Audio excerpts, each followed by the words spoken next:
Good afternoon. Welcome to our program, The Great Show. We are going to have conversation with the Honorable President of Gurudwara Gobind Dham, Ahmedabad, Sardar Ishwar Singh Vasu sir, and the Honorable General Secretary of Gurudwara Gobind Dham, Sardar Ranjit Singh Vasu sir.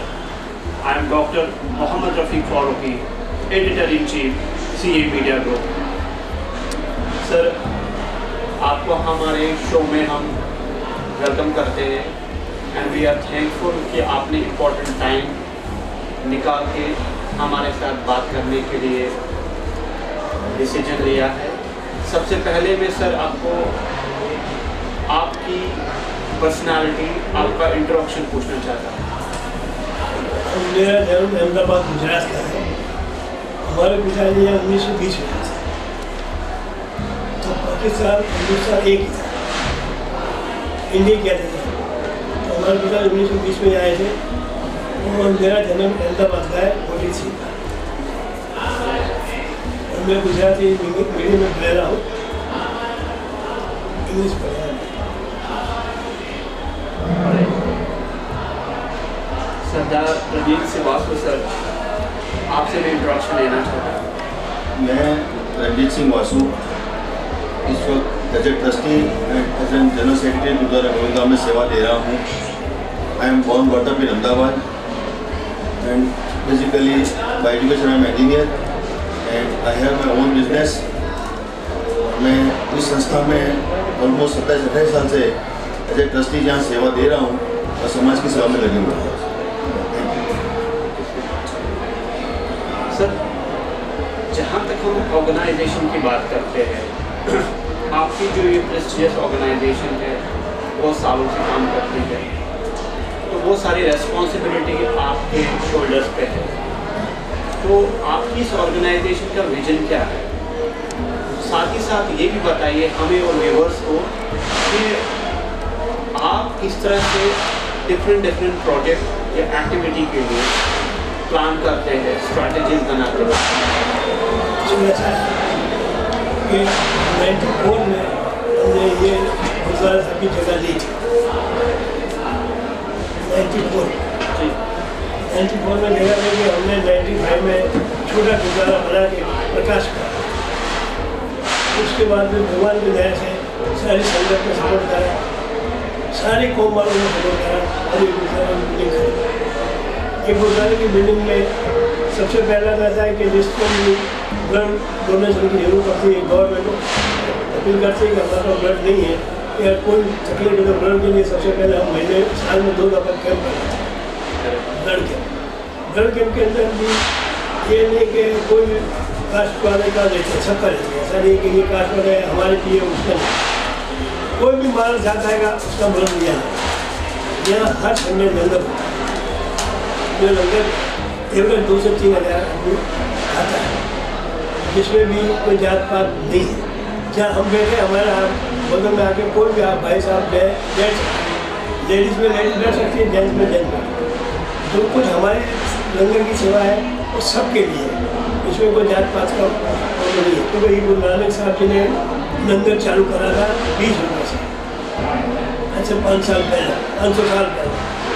तो 500 साल पहले का जो लंगर है वो भी चालू का था और वो लंगर पूरे वर्ल्ड के अंदर चालू है। जैसे भी हमारे पास जो IAS IPS ऑफिस बाहर से ट्रांसफर होकर आते हैं वो बोलते हैं कि हम तो दिल्ली गुरुद्वारा में जाते थे, वहीं पढ़ते थे, वहीं सोते थे और वहीं लंगर छिपते थे।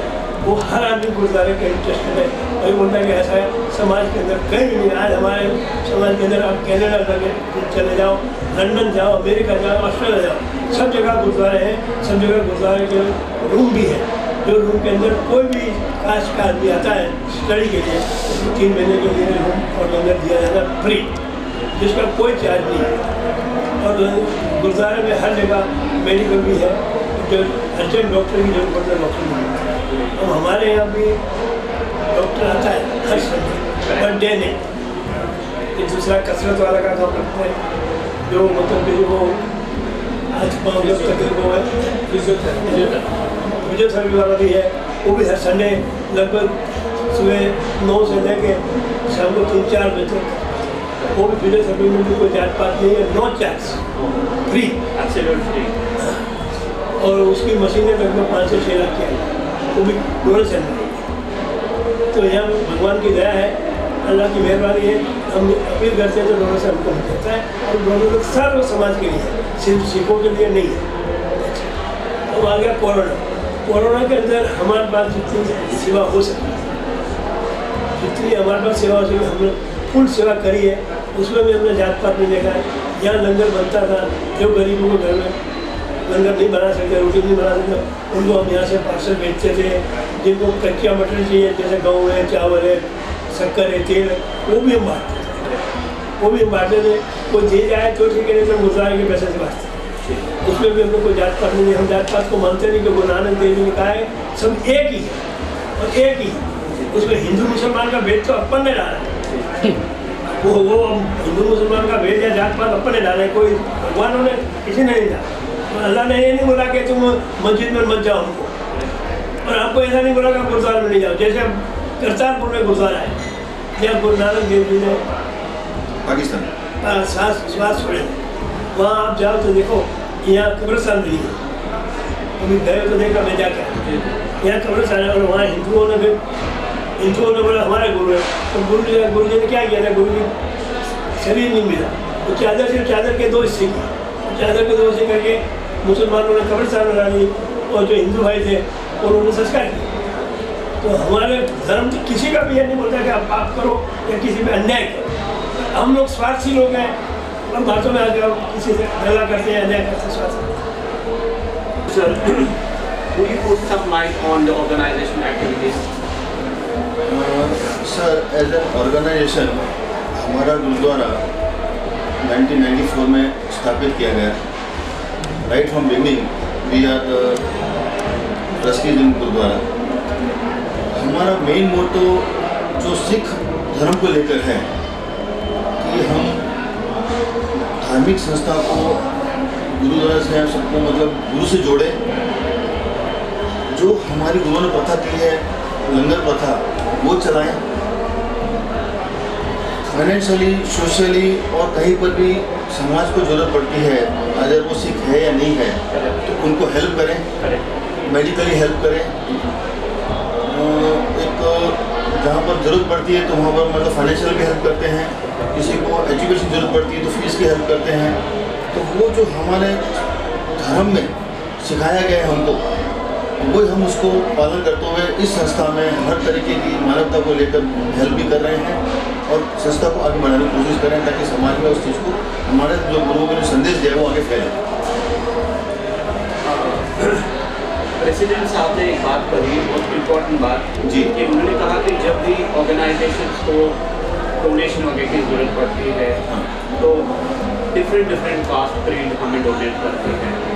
और उसके साथ साथ इन्होंने बात की कि जो ब्लड कैंप यहाँ पर लगते हैं, तो ब्लड कैंप में हम ऐसा नहीं कहते कि पर्टिकुलर एक कम्युनिटी का हमें ब्लड लेना है, हर एक का हम लेते हैं। तो ये जो एक भाईचारा बन रहा है, एक नेशनल यूनिटी बन रही है, तो ये विचारधारा कहाँ से आई आपको? ये उनके लिए सर, ये हमारे गुरुओं ने हमको मतलब है कि ये कहा है कि मानवता को तुम मानो, अपने सिर्फ अपने कौम को बैठ के पकड़ के मत रखो। मानवता में ये है कि हम लोग हर एक धर्म को उतना ही मान देते हैं, सम्मान देते हैं जो मतलब हम अपने बाप को देते हैं। तो हम हिंदुइज्म को मानते हैं, इससे मानवता means what, it's humanity. Humanity में क्या है कि सारे धर्म आ गए। तो हम ब्लड का अगर कहते हैं तो ब्लड मेरे में निकले, किसी और में वो लाल ही निकलने वाला है। तो हम ये कहते हैं भाई जहाँ पर जिसको जो ज़रूरत है उसकी हेल्प लेनी भी चाहिए, जहाँ ज़रूरत है वहाँ हेल्प करनी चाहिए। तो वो उनका कहने का भाव वही था। जी सर, जहाँ तक हम करेंगे बात कोविड-19 के बारे में, तो आपने कहा, अब उन क्वेश्चन में आपसे कैसे कहना चाहता हूँ कि आप थोड़ा लाइट करिए कि जो कोरोना काल जो हमने पैंडेमिक देखा, उसमें 2 चीज़ पे आप फोकस करिए सर। एक कि आपकी ऑर्गेनाइजेशन की क्या एक्टिविटीज़ थी, और जो पैंडेमिक था उस पर आप लोगों ने किस तरह से जूझा किया। कोरोना के जो ये परिणाम आया वो हमको ये सिखा के गया कि आपको पैसा काम में नहीं आता है, आपको कुछ भी काम में नहीं आएगा सिवाय कि आपने जो कर्म किए हैं, आपने जो धर्म के ऊपर चले हो, वही काम में आएगा। मैंने अच्छे अच्छे लोगों को देखा है कि कोरोना के काल में उनके पास पैसा था लेकिन उनको फैसिलिटी नहीं मिल पाई। तो हमारी संस्था ने जैसे ही ये कोरोना का स्टार्ट हुआ, we got call from our collector कि भाई आप मतलब है कि क्या बेस्ट कर सकते हो। तो हमारे प्रेसिडेंट साहब ने उसी दिन से लंगर की मतलब इमीडिएट मतलब पार्सल बनाने शुरू करवा दिए। डेली मॉर्निंग इवनिंग 2-3 हज़ार पार्सल यहाँ से बना के फूड पैकेट्स उनकी गाड़ी आती थी और यहाँ पर लेके जाती थी। और हमको मतलब पूरी परमिशन दी गई, हमको जो पास दिए गए, कर्फ्यू पास दिए गए, और उसके मुताबिक हमने यहाँ पर संस्था में कांस्टेंट 2-2.5 महीने पहले तो अनाज बांटा, उसके बाद ड्राई अनाज बांटा। जहाँ जो जरूरत लगी हमारी टीम में कहीं पे भी जिसको फाइनेंस की जरूरत पड़ी हमने वो भी हेल्प की।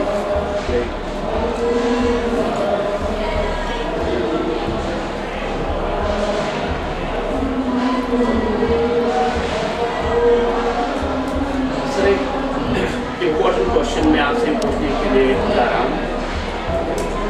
जो इस पूरे इंटरव्यू की जान है, soul of this entire university, entire interview, कि जो Sardar Ishwar Singh Vasu sir honourable president है, उनके प्रिंसिपल क्या है, उनकी ज़िंदगी की सिद्धांत क्या है, जिससे उनको भी प्रेरणा मिलती है और जो लिसनर्स हैं और आगे जो दूसरे मीडियम से जिसको सुनेंगे पढ़ेंगे उनको भी एक प्रेरणा मिलेगी। तो what are the principles of your life? आपकी ज़िंदगी के जो उसूल हैं, रूल्स हैं, वो क्या है? हमारे धर्म के लिए कहता है सेवा करो, सेवा करो, सच बोलो, किसी गरीब की हेल्प करो, किसी पे अन्याय मत और अन्याय सहो भी नहीं, अन्याय करो भी नहीं तो अन्याय सहो भी नहीं, ये हमारा धर्म। एक तो ऑनेस्ट रहिए, सच बोलिए, अन्याय को दूर रखिए, और उसके साथ साथ ये भी मैं सर जानना चाहता हूँ कि बचपन से लेके आज तक आपने कुछ रूल्स पे चले होंगे जो आपने मेंशन कर लिए, लेकिन आपको एज अ पर्सनालिटी किस चीज़ से खुद को प्रेरणा मिलती है कि भाई ये चीज़ मुझे इंस्पायर करती है? ऐसा है, इतनी बड़ी हम संस्था लेके बैठे हैं जी, इसमें हर आदमी आता है, दुखी भी आता है, सुखी भी आता है। उनकी बात सुन के अपने को प्रेरणा मिलती है। जैसे बच्चा स्कूल में जाएगा पढ़ेगा तो प्रेरणा मिलेगी। हमारे पास भगवान की दया से रोज 100-200 आदमी तो कम से कम मिनिमम 200-300 आदमी आता है। कोई दुखी है, कोई सुखी है, कोई घर का प्रॉब्लम है, कोई भाइयों का प्रॉब्लम है, वो सारे को भी सुनते हैं और सोल्यूशन जितना उतना करते भी हैं। उस सोल्यूशन में हम हमारा टाइम बिगाड़ के अपना इंटरेस्ट लेते हैं, ये अपना सेवा करना, प्रश्न अपना काम है, ये सेवा करना, उसके लिए अपना इंटरेस्ट और हमारा समझ कहता लेना चाहिए। कोई भी कास्ट पर आ जाए अपने वो दुखी है तो उसको सपोर्ट करना कोई गुनाह नहीं है। कोई चोर आया तो उसको रखे तो अपने को कोल्ड है, और दुखी को संभालना अच्छा है। तो उसके जब आशीष मिलेगी वो आशीष भगवान उठा जाएंगे तो अपना कल्याण ही करेगा। Sir, the same question I would like to ask you.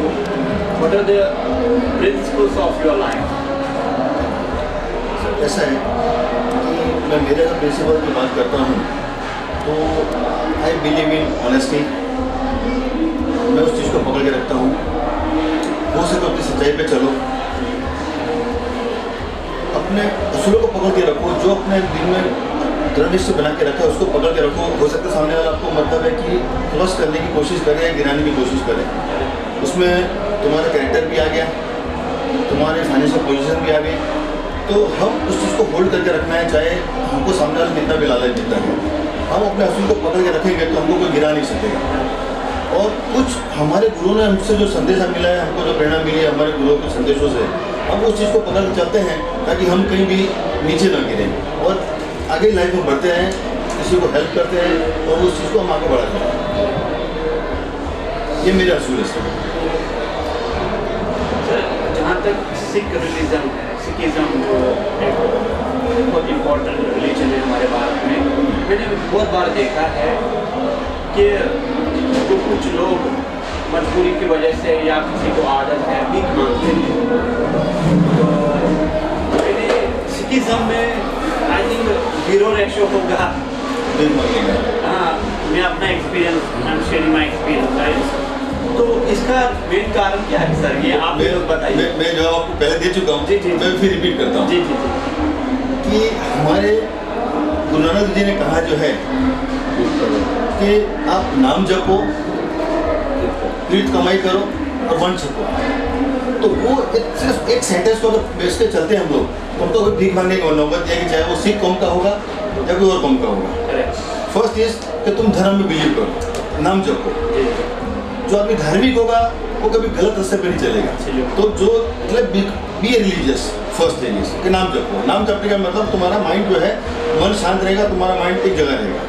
Then कीर्त करो। कीर्त से मतलब ये है कि तुम जो भी कर्म कर रहे हो, जो भी काम कर रहे हो, वो दिल से और श्रद्धा से करो। मतलब होल हार्टेडली करो, हाफ हार्टेडली नहीं करो। अगर कीर्त करोगे तो नेचुरली आपको मतलब है कि फाइनेंशियली आपको साउंड हो जाओगे। अब फाइनेंस साउंड हो गए तो देर इज वन छको। वन छकना मतलब ये नहीं कि तुम जो भी है बांट दो। वन का छकना मतलब ये होता है कि तुम लोड़वंद को, जरूरतमंद को हेल्प करो। जिसको जरूरत है फाइनेंशियली तो उसको फाइनेंशियल हेल्प करो। जिसको जरूरत है मतलब मानसिक की कभी तुम उसको मतलब है कोऑपरेट करो, उसको मतलब है कि और कोई हेल्प करो, मेडिकल हेल्प करो। तो वो जो वन छक हो गया उससे आपको मन को सब शांति मिलेगी और समाज में उस चीज़ को मतलब उस बात को बढ़ावा देगा। ये एक रीज़न है कि सिख समाज में आपको कोई मतलब भीख मांगता नजर नहीं आए, क्योंकि वो उस चीज़ को हमारे गुरु नानक देव जी के संदेश को पकड़ के चलते हैं और उसी को आगे बढ़ाते हैं सर। जी सर, आपसे भी मैं इस क्वेश्चन का जवाब जानना चाहता हूँ। सेम आंसर सर, यही क्वेश्चन मैं आपसे पूछना चाहता हूँ कि सिखिज्म में हमने देखा है कि बहुत ही कम या माने 0 रेशो पे होता है कि जहाँ तक कुछ लोग भीख मांगते हैं। बैगर्स की मैं बात कर रहा हूँ, तो इसका रीज़न क्या है? इसके 2 रीजन है। पहला रीजन तो ये है कि सिख कभी भीख मांगेगा ही नहीं। क्यों नहीं मांगेगा? वो अल्लाह से ही मांगेगा। अल्लाह ताला से जो मांगेगा उसको सब मिलेगा या काम करेगा। अल्लाह ताला वो होगा। अच्छा, दूसरी बात, हमारे समाज के अंदर ऐसा है कि एक आपको नहीं पता तो मैं आपको बताऊँ, एक हमारा समाज और एक वोरा समाज में ऐसा है। वोरा समाज के अंदर आप किसी को नहीं पता होगा, वोरा समाज के अंदर वोरा के रोजे के अंदर जब प्रोग्राम होता है उसमें 4 बजे स्टार्ट होना है तो वहाँ 3 बजे आदमी पहुँच जाएगा। जिसको जरूर है, जिसको जरूर है माया की 3 बजे। तो उसकी लड़की की शादी है तो चादर बिछाएगा, उसके ऊपर एक फोटो नहीं रखेगा, एक कपड़ा रख लेगा लेडीज का। तो मेरी लड़की की शादी है, मुझे हेल्प कर। जो उसको मकान बनाना है ईंट का टुकड़ा रखेगा। ये चीज़ का मेरे को पता है, मैंने देखा है। वो रख के चला जाएगा, वो रख के चला जाएगा। कौन रख गया कौन नहीं पता नहीं। जितना जरूरत है, जो दवा की जरूरत है दवा की बोतल रख जाएगा चादर के ऊपर। वो फिर शाम को जब सब प्रोग्राम हो जाएगा उसके बाद वो आएगा तो जो बोलाना होगा कब्रस्तान उसका रोजा, वो रोजे का उसका बांध के सिला रखा। तो जिसका होगा कहाँ से आया, किसने दिया, वो तो नहीं जानता है। ना वो आदमी को अपने देखा, ना लेने वाले को देखा। देने वाले को बस देखा होगा कि दे रहा है कोई, पर लेने वाले को तो वो तो रात को आएगा।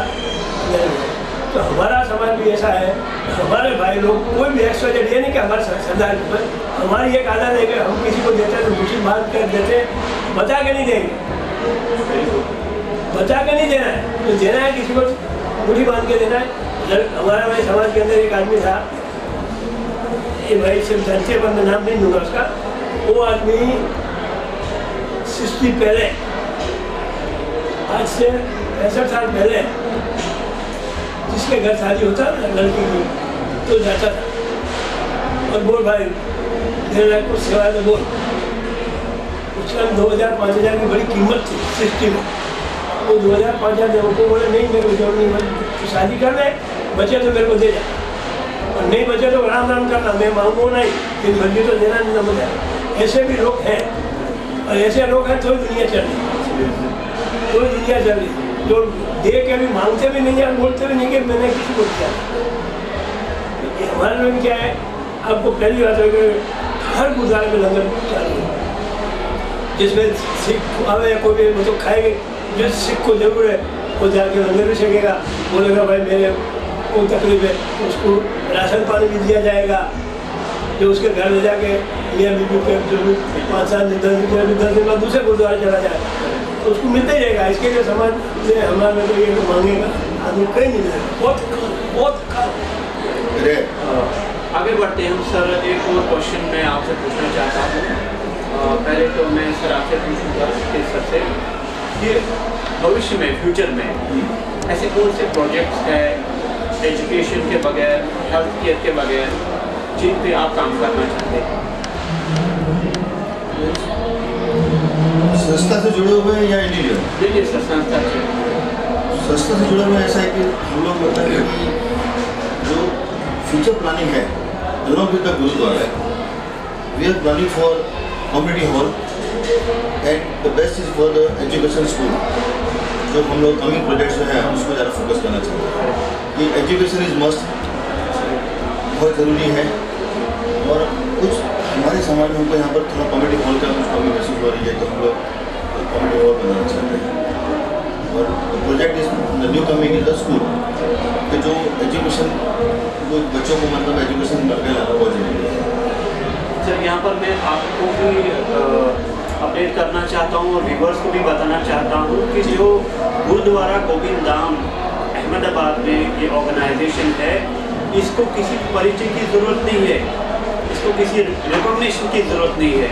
इनका काम ही इतना अच्छा है कि ऊपर वाले ने इनको सब कुछ दिया है, ऑनेस्टी भी दी है, वर्किंग करने की डेडिकेशन भी दी है, और उसके साथ वो कोई भी प्रोजेक्ट लेते हैं वो रिजल्ट ओरिएंटेड भी होता है। लेकिन हमारी प्रयास ये है, हमारी कोशिश ये है कि जितनी भी ये एक्टिविटीज़ करते हैं वो हम पूरे भारत के पब्लिक तक पहुंचाए, और इसके साथ साथ लोगों को भी प्रेरणा मिले कि इस ऑर्गेनाइजेशन से जो अच्छा काम हो रहा है उस काम से हम भी कुछ समाज के लिए अच्छा काम करें। सर एक लास्ट क्वेश्चन में आपसे जानना चाहता हूँ। मुझे कोई टेंशन नहीं। जी जी हाँ, मैं बैठा तो कोई टेंशन नहीं, आप जो पूछना कुछ। जी जी सर, मैं आपसे एक क्वेश्चन पूछना चाहता हूँ।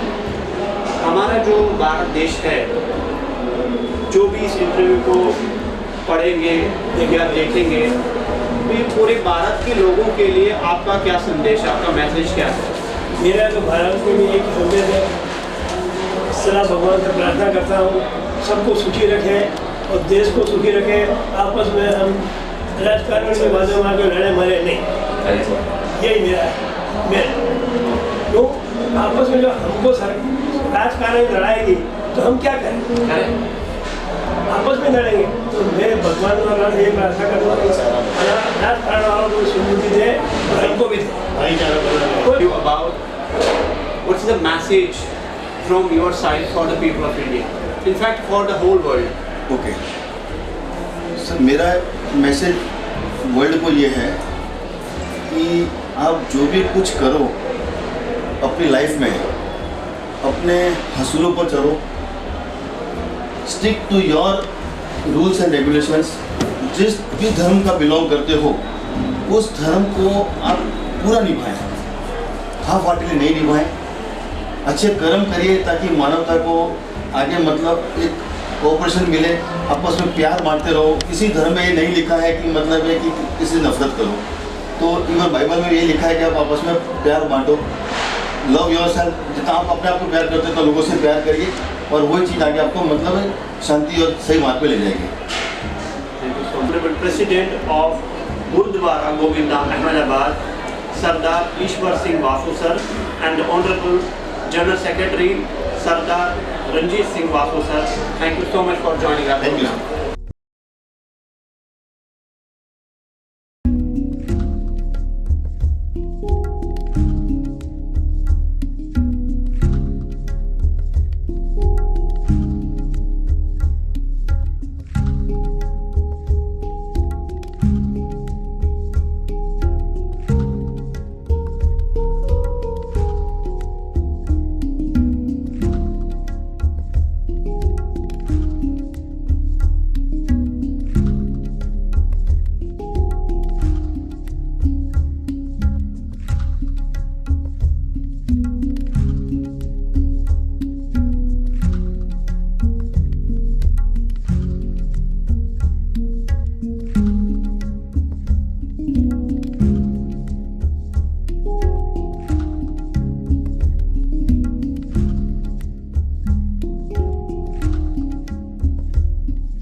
show, The Great Talk. I would like to know आप अपना introduction दें. गुरप्रीत सिंह बोला जी सर। अहमदाबाद के जन्म में, अहमदाबाद में बरसों से रह रहे हैं जी सर। तो गुरुद्वारा तो हमारा स्थल है, इसलिए हम जुड़े हुए हैं उनके साथ और उस एक्टिविटी के साथ हम लाइफ बसर कर रहे हैं। सर आप अपना इंट्रोडक्शन कीजिए। जी, मेरा नाम कमलजीत सिंह भाटिया है। मैं ट्रांसपोर्ट का बिजनेस करता हूँ। ये गुरुद्वारा हमारा सेंट्रल पॉइंट है, ये हमारी ज़िंदगी का एक स्तंभ है। तो जो हमारे गुरुओं की दी हुई शिक्षा से चलने का, ये हमारा स्कूल कॉलेज सब कुछ ये है। तो इस हिसाब से ज़िंदगी जो है बहुत अच्छी निकल रही है। बस यही है कि मानवता और सद्भाव से सब जीते रहें। इस चीज़ की आज देश और धर्म को बहुत ज़्यादा संसार को ज़रूरत है। सर मैं आपसे जानना चाहता हूँ एक बात कि जहाँ तक हम इंडिया की कल्चर की बात करें, बल्कि हमारे भारत का कल्चर है कंपोजिट कल्चर है, तो इस पे आप अपनी विचारधारा शेयर करें कि इस कल्चर को हम किस तरह से प्रिजर्व करेंगे। अपने देश में बहुत विविधता है, हर तरह का कल्चर है। अगर सबको जुड़ना है तो सच सबसे बड़ा एक चीज़ है कि जिससे एक दूसरे से जुड़ सकते हैं। और आदमी को धार्मिक का मतलब कोई भी धर्म में माने, लेकिन धार्मिक होगा तो सच्चाई होगी, और सच्चाई होगी तो परोपकार होगा, तो ही जुड़ सकते हैं अगर एक दूसरे के लिए सोचोगे। तो सबसे धर्म को लेके ही हम अपने एक दूसरे के साथ जुड़ सकते हैं और एकता बनी रहे। ये गुरुद्वारा जो यहाँ पर अहमदाबाद में आप लोगों ने एस्टैब्लिश किया है, इससे आपको जाहिर सी बात है श्रद्धा होगी, इसके प्रति आप मानवता के लिए भी काम करते हैं।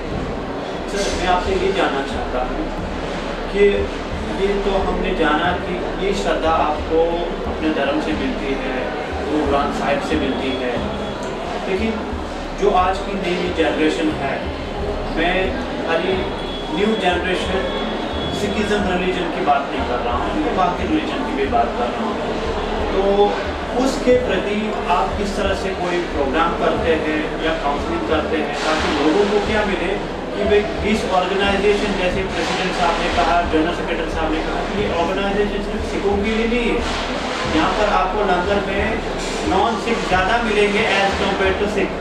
तो इस के हवाले से ये बात शेयर करिए आप कि जो नई जनरेशन है, नई पीढ़ी आ रही है, उनको किस तरह से आप टैकल करते हैं।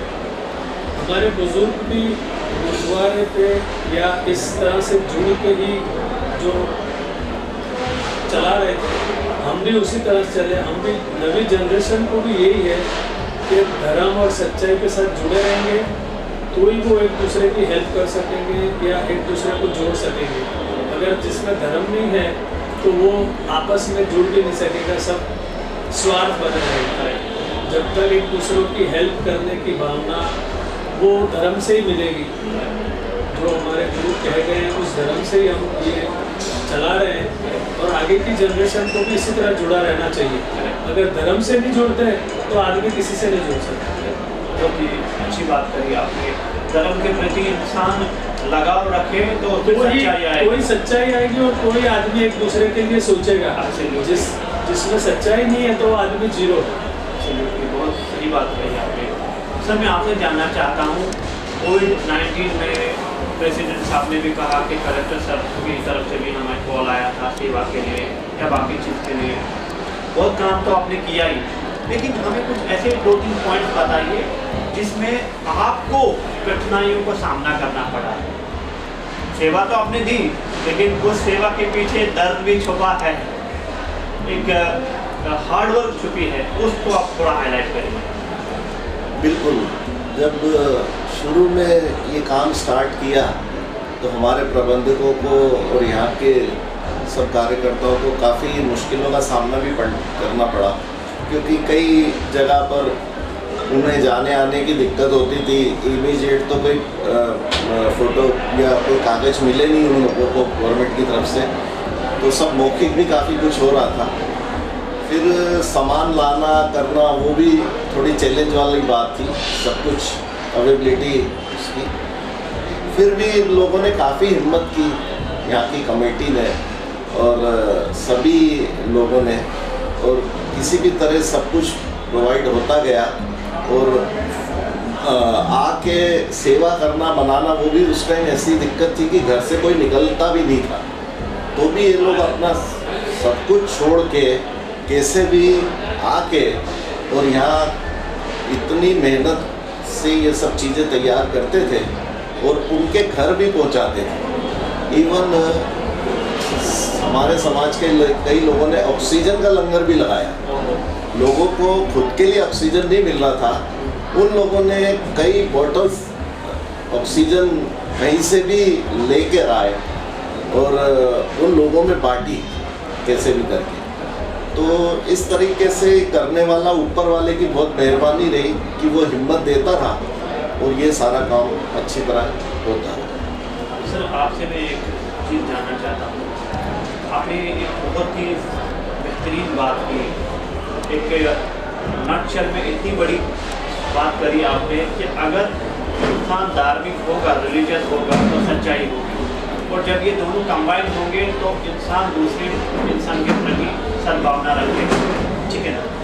तो इस हवाले से सर मैं ये आपसे जानना चाहता हूँ कि हमारे लिए भी और व्यूअर्स के लिए भी ऐसी कौन कौन सी ऐसी एक्टिविटीज़ है या प्रोजेक्ट्स है जो आपके जहन में लगता है इंसान को अभी इस पीरियड में, इस जो जिसको हम कह सकते हैं कि कलयुग में करनी चाहिए, ताकि लोग जो बट रहे हैं, दूर हो रहे हैं, वो नज़दीक आए। ऐसे कौन कौन से काम करने चाहिए?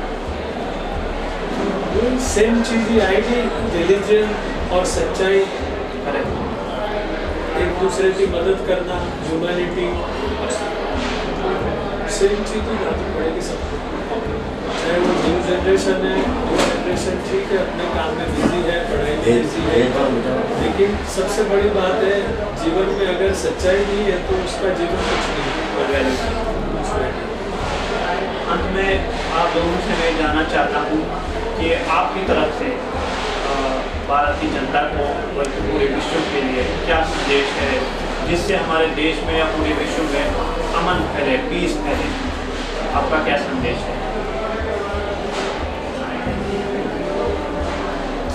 हमारा ये संदेश है कि जात पात को हमें छोड़ना पड़ेगा और ह्यूमैनिटी के बेस पे हमें सबको साथ में लेकर चलना पड़ेगा।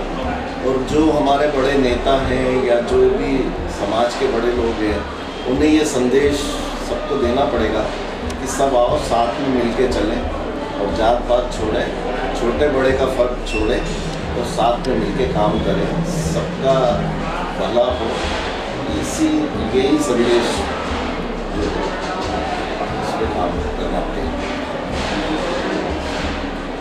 यही जो सबको है कि जब तक सच्चाई या धर्म है, मिलजुल के रहने की बात है, तो उसके अलावा कुछ नहीं। जीवन में सब कुछ जरूरी है, लेकिन सबसे ज़्यादा जरूरी ये है ऑनेस्टी और सच्चाई लेके चलेगा उसको कभी जिंदगी में तकलीफ नहीं आएगी, ना भीख मांगनी पड़ेगी और न ही किसी के आगे हाथ फैलाना पड़ेगा। सर, एक और चीज़ मेरे जहन में आई, वो ये है कि वो मैं जानना चाहता हूँ कि आप लोग से इंटरव्यू क्योंकि सर को मैं डिस्टर्ब नहीं करना चाहता। सर ने अच्छे आंसर दिए, मैं प्रेसिडेंट सर की बात कर रहा हूँ। पहले क्वेश्चन, दूसरे क्वेश्चन उसको में एडिट करना है, तो आप हैं तो प्लीज नॉट, आप लोगों को बताने की जरूरत है। Right, my question is straight forward कि जहाँ तक हम बात करते हैं इंटरनेशनल लेवल की और हमारे भारत की इकोनॉमी की, कल्चर की, फ्यूचर में जो होने वाला उसकी बात करते हैं, ये तो सही है। लेकिन आपने बीच में एक बात छेड़ी कि जो हमारे बड़े बुजुर्ग एंसेस्टर्स करते आ रहे, हमने भी उनको पकड़ा और नए जनरेशन को भी ये इसी रस्सी को पकड़ना है, तब हम आगे बढ़ेंगे। लेकिन बीच में कुछ डिस्टर्बेंस आते हैं जिससे हमारा मनोबल है जो ऊपर नीचे हो जाता है। तो ऐसे सिचुएशन में हमारा मनोबल जो है, हमारा जो कॉन्फिडेंस है वो ऊपर रहे। तो इस सिचुएशन में हमें किस तरह से जूझना चाहिए? इसीलिए धर्म को पकड़ना चलना है कि उसके नियम जो बने हुए हैं, जो उन्होंने उपदेश दिए वर्षों से, वो आज भी कायम है और वो सदियों तक कायम रहेंगे। तो जो अगर जो चीज़ खत्म ही नहीं होनी, उसी को पकड़ के चलेंगे तो ही हम आगे बढ़ सकते हैं। अगर बेस ही गलत लिया है तो फिर हम कहीं नहीं। आज सिख समाज है, सारी दुनिया में एक ही बेस पे काम कर रहा है, सेवा का। तो वो सारी दुनिया जानती है कि भाई कहीं भी कोई भी प्रॉब्लम आई, कोई नेचुरल कैलेमिटीज़ या कुछ भी आया है, तो सिख बिना धर्म जात पात देखने पहुंच जाते हैं। तो ये हमारे धर्म से ही सीखा हुआ है। तो ये चाहे वो कनाडा हो, लंदन हो, इंडिया हो, कहीं भी हो, वो सभी के लिए लागू पड़ता है, सारी दुनिया के लिए। जो गुरु नानक देव का उपदेश है वो सारी दुनिया के लिए एक ही उपदेश है, उसमें कोई फर्क नहीं है, मानवता का उपदेश है। It is not for Sikh, Sikh बाद में बना है धर्म, गुरु नानक पहले ये मानवता का उपदेश देके गए हैं। It is for the humanity. तो वो दुनिया में लागू पड़ता है, आज दुनिया एक्सेप्ट भी कर रही है और करेगी अगर उसको पकड़ के चलते हैं तो।